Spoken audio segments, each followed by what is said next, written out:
Hello everyone, and welcome to a new video or another video.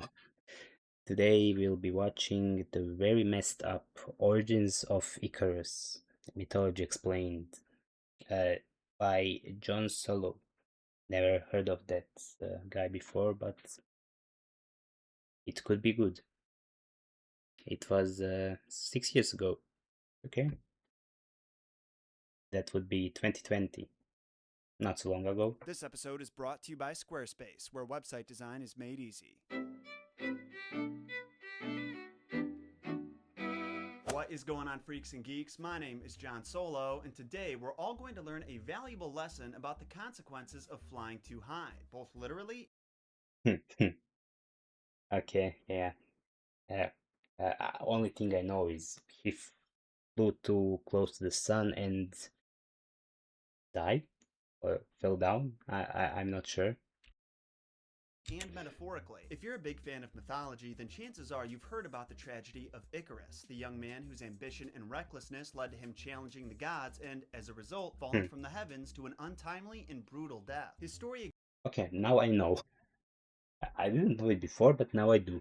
Thank you. exists as a painful reminder that no matter how much we accomplish in this life, and no matter how empowered that makes us feel, at the end of the day, we're all still human and as vulnerable as anyone else. Pretty Hmm. intense way to start this episode, huh? Forgive me, it's just a pretty intense story, but like most Greek myths, it has its fair share of hilarious and, for lack of a better term, what the fuck moments. I'm talking nepotocide, a word I had to look up before writing it in this script, bestiality, and good old fashioned child sacrifice. I guess Yeah, child sacrifice. That's what most good series have, like Nef and I don't know what else. Yeah, I don't know any others. So yeah, my brain is blanking right now. So let's just continue watching. what I'm really trying to say is it has all the fundamentals of a good story, or a Game of Thrones spinoff. I'm telling you, even if you've heard a summary of Icarus' story and think you know the gist, there is no way you can predict what happens in the original myth. And with that in mind, I I don't have even a gist of it. say we just jump into it. As always, make sure you hit that like button to help us reach our goal of 5 whole likes. Crazy, I know. Subscribe to have more mythological content delivered to your sub box on a regular basis, and most importantly, enjoy. Thank you. I will enjoy. I hope. Now, before we get into the meat of Icarus' story, we have to break down some of the insane events leading up to it, starting with a guy named Minos. Minos was the son Hmm. of Zeus and was raised alongside his two brothers by King Asterion, the king of Crete. When Asterion died, the kingdom was left with the question of which of his sons would take his place, and Minos insisted that it was the god's will that he become king, and to prove it, he said that whatever Of course, it's a God's will. It always is, and it's never true. he prayed for would come true. Okay, except Jesus and maybe the Messiah, or how was he called, the guy who brought the rules. That was the God's will, but in this story, I don't know a lot about Greek mythology, so. At the time, he was just talking out of his ass, but later that same day, he made a sacrifice to Poseidon and said, if you can help me convince these simpletons that I'm supposed to be king, I'll make an even larger sacrifice to you the second that shiny crown is on my head. So Oh, bro got straight to negotiations.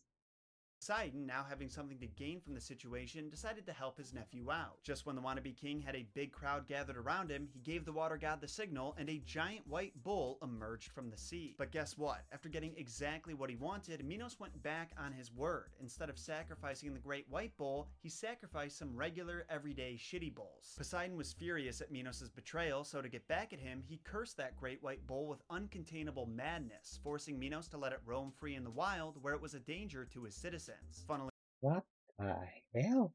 enough, we actually talked about that same bull in my episode about the 12 labors of Heracles because he captures it for his 7th labor. Anyway, it wasn't enough for Hmm. Poseidon that the bull be both angry and on the loose, so he cursed Minos' wife to fall in love with it. And at this point,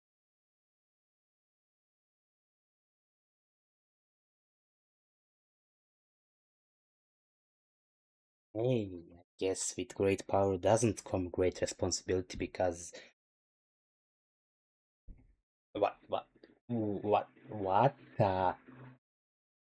We should all know what fall in love really means in Greek mythology. She wanted to have sex with it. Obviously,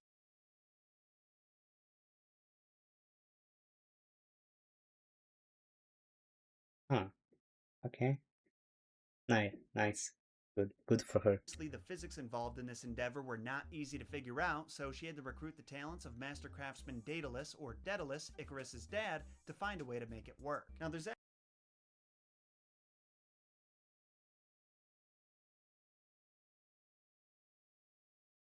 Okay. actually a story behind how Daedalus, who's an Athenian, ended up in Crete. See, he was the most respected craftsman in his homeland, and wanting to pass on his knowledge, took his nephew Perdix as an apprentice. Only Perdix made the mistake of showing too much potential, so Daedalus got jealous and tossed him off a cliff, and that led to him being banished Um. Yeah. Greek mythology. Very wholesome. from Athens. Over in Crete, he put that brilliant mind to work for Minos' wife and made a wooden mechanical bowl that she could sit inside of to make the Cretan bowl think it was real. Then the bowl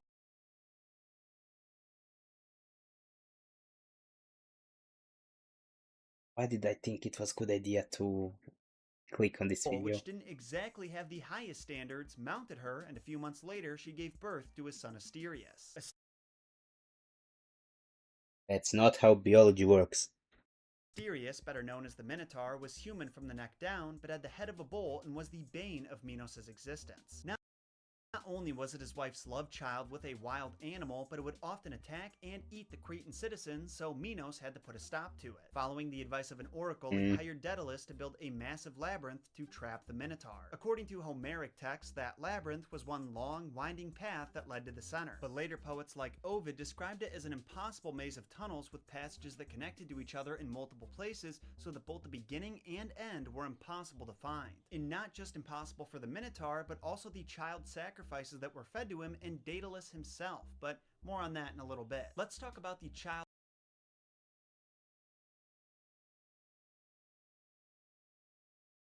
He needs to eat meat. Why do you choose human meat and why young human meat? Explain that to me. I'm listening. Sacrifices first because who wouldn't want to talk about that? See, around the time the Minotaur was captured, Minos' son was killed in Athens while participating in some Olympic-style games. And as Of course, makes sense. payback, Minos demanded that once a year he be given 7 of the city's most courageous boys and 7 of their most beautiful girls, otherwise he'd destroy Athens with his naval fleet. Not really seeing a choice in the matter, the Athenian king Aegeus agreed to these shitty terms, and once a year he'd send 14 unknowing children to Crete on a ship with black sails. They really had no laws then because this sounds like a fever dream.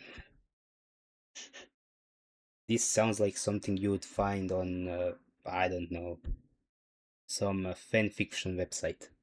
I don't know. I don't really read them, but sometimes after I finish a good show, This exchange went on for a couple years, but on the 3rd year, the Athenian king's son Theseus volunteered in place of one of the slaves with the intention of killing the Minotaur and freeing the kingdom of their burden. Then, after arriving in Crete, he met King Minos' daughter, who immediately fell in love with his luscious head of hair and chiseled jawline. She wanted to ensure that he survived the labyrinth, so she sought out Daedalus for advice, and he gave her a ball of yarn that would allow Theseus to retrace his steps and find his way out after killing the Minotaur. So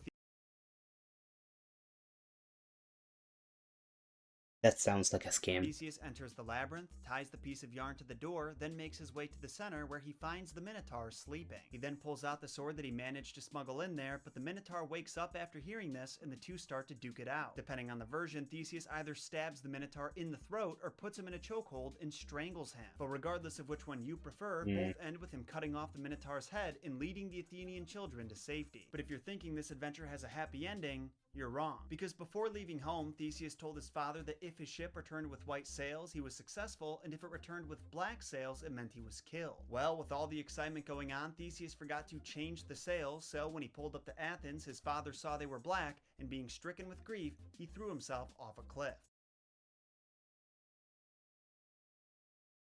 If he was dead. How would he come back? Explain it to me. I mean, did he tell the people who were with him to uh, keep it black, or and how do you forget to this this? How do you forget to turn it white again? I mean, if you make a plan, follow the plan, or just say, "How about I don't do that because I will certainly forget to do it." And he could have waited and asked if he's still alive or not, and then proceeded with his original plan, and not just, oh, it's black. Wee! But hey, at least the body of water he died in was named after him, right? So now that we've covered the entire backstory, it's time for us to break down Icarus's flight and fall, starting with he and his father being imprisoned by King Minos. Once again, there's a few different versions of how this goes down. In one version, Minos was furious at Daedalus for helping Theseus kill the Minotaur and Hmm. relieving Athens of their burdens, so he punished the craftsman by locking up him and his son. In another, Minos imprisoned him immediately after the labyrinth was finished so he couldn't reveal its secrets to anyone. And in my favorite version, Minos eventually finds out that Daedalus is the one who helped his wife have sex with the Cretan bull and is like, dude, what the hell? Then locks Valid reason. him up. There's also two possibilities for where Minos chose to imprison them. Some say in a tower, and some sources say in the very labyrinth he designed. Regardless of which one you prefer, Daedalus Mhm. wasn't a fan of either, and one Well, in Labyrinth, at least he could find a way. I mean, if he's got the brains. I mean, Greeks had a lot of good philosophers, so use that brain of yours to find a way out. to escape as soon as possible. The problem was, even if they did manage to break out of the prison, Minos had total control over all land and sea routes out of Crete, so there was no way for them to escape the city. Or at least that's what he thought at first. Daedalus was struck by inspiration when he saw some birds flying over their head and realized they might be able to fly out of there. In the words of Ovid, Ow, where are your wings, bro? Where?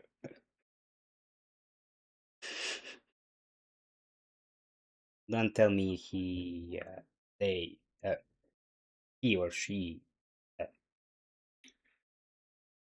mates with a bird, so the kid gets wings. I mean,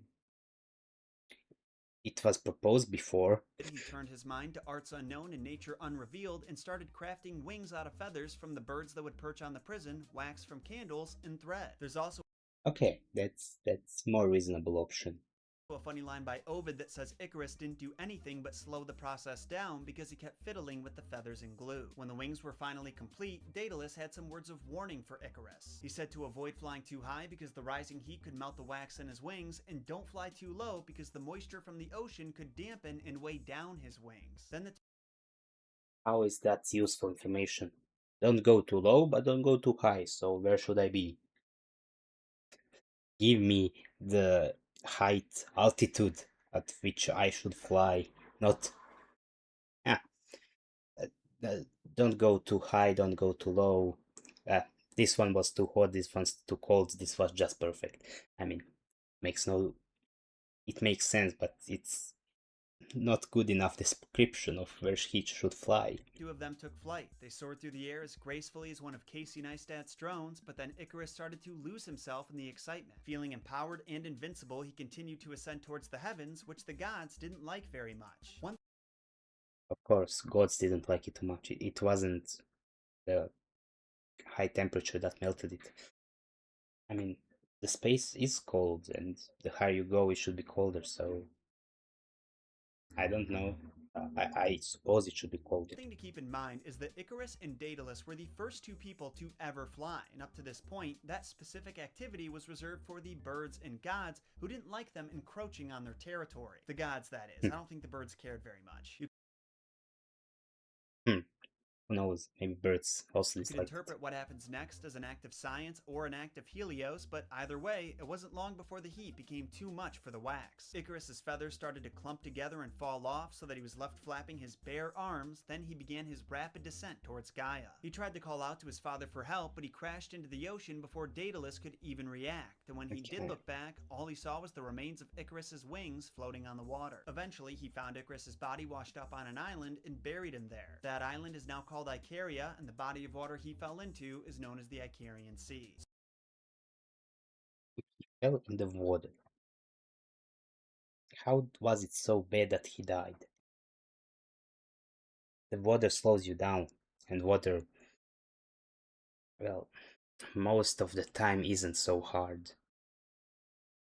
And you can't accelerate more than a certain point depending on your weight and your body distribution.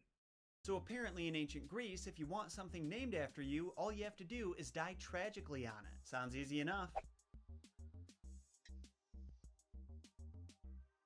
Now, there's a few ways that we can interpret Icarus' story. On the positive side, we can find hope and inspiration. Whether you're trapped in a situation that appears to have no escape or you're pursuing a creative art, you can look at these two men flying freely through the air and be reminded that no matter how the odds are stacked against you, there is a Um, way for you to accomplish your goals. But then you've got to think about the negative implications of Icarus' fall. Your boy had a taste of success and got carried away, or should I say was swatted down when he tried to push his luck. Many interpret this as a hmm, warning to all, but especially to reckless youth like Icarus, that you shouldn't try achieving too much too fast because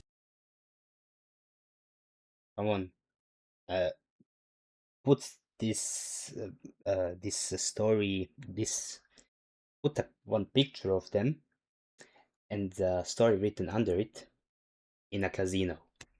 Now that's uh, that's where it's uh, mostly likely to happen. If you win once, it's okay. Don't bet the money you win again because you will lose. if you don't have the proper knowledge Or just don't even go into the casino. That's the best option. But if you plan to go, yeah.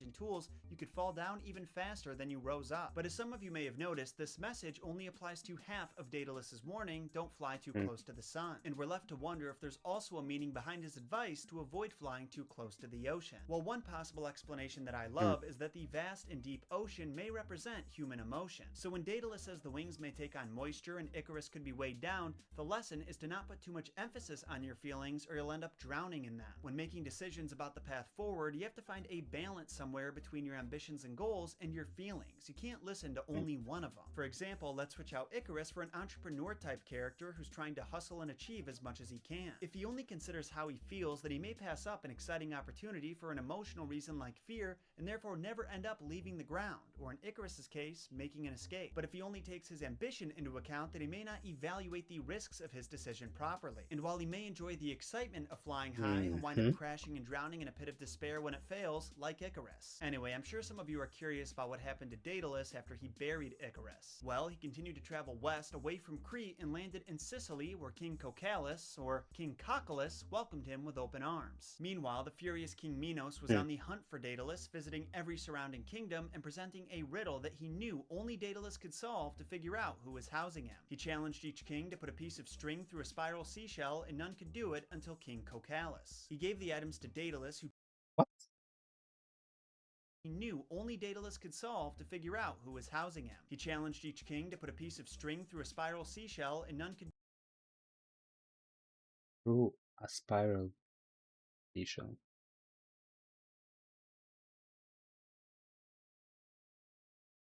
Is it even possible? do it until King Cocalus. He gave the items to Daedalus, who tied the string to an ant and lured it through the shell with a drop of honey. Then, after Cocalus showed Minos he was successful, the Cretan king demanded Hmm. Daedalus be brought to him. But somehow Cocalus convinces Minos that he should take a bath before seeing him. Maybe he looked a little too grimy after all his sailing. I don't know. As illogical as it seems, Minos takes a dip in the tub, then, depending on the rendition, either Cocalus' daughters or Daedalus himself pours boiling water on the king, killing him. Which I think is a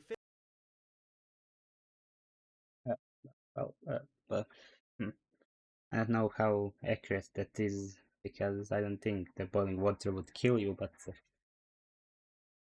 It wouldn't be very pleasant for sure. Fitting punishment for someone who fed almost 30 children to a minotaur, but you might disagree. Regardless, I'd love to hear your thoughts on this myth, and not just what happened in it, but also the lesson it's supposed to teach us. And while you're doing that, let me tell you about this week's sponsor. So Daedalus may have been a master craftsman, but you know what he did have trouble building? Websites. The experts say that's because there was no Yeah, yeah, for sure.